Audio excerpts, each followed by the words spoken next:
Domani Pontida sarà un ritornare ai valori della Lega, sarà una Pontida di ripartenza. Dopo 2 anni di stop a causa delle restrizioni legate al Covid, domani il Prato di Pontida tornerà a fare da sfondo allo storico raduno della Lega.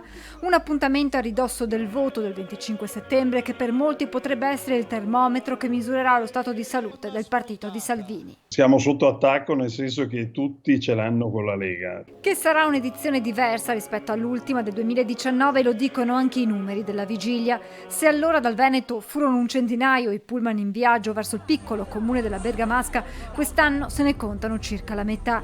Si punta sulle adesioni dell'ultimo minuto e su chi arriverà con mezzi propri. Certo è che gli occhi di molti saranno puntati su quel prato con l'incognita maltempo a pesare sull'evento.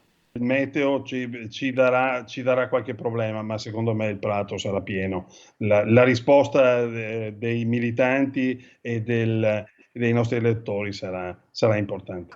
Per l'onorevole Paolini l'edizione di Pontida di quest'anno segna uno spartiacque tra gli anni passati e il futuro. La fine del Covid, la fine, mi auguro, di questa stagione dei governi tecnici che ha prodotto tanti disastri.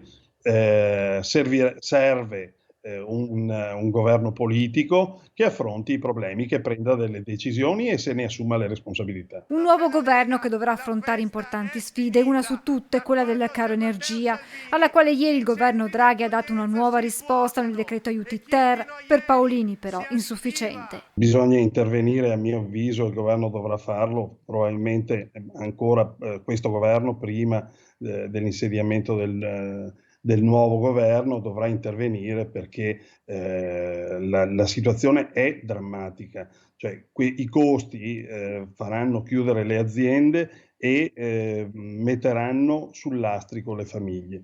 Quindi 150 euro sono una misura veramente, vorrei definirla ridicola. Intanto la CGIA di Mestre in uno studio quantifica in 35 miliardi di euro l'investimento in termini di sostegni che il prossimo esecutivo dovrebbe mettere in campo per aziende e famiglie. Per quello noi chiedevamo lo scostamento di bilancio, cioè noi siamo in un'economia di guerra e dobbiamo affrontare la situazione restando nell'economia di guerra, cioè prendendo dei provvedimenti che creeranno nuovo debito ma che ci permetteranno di rimanere vivi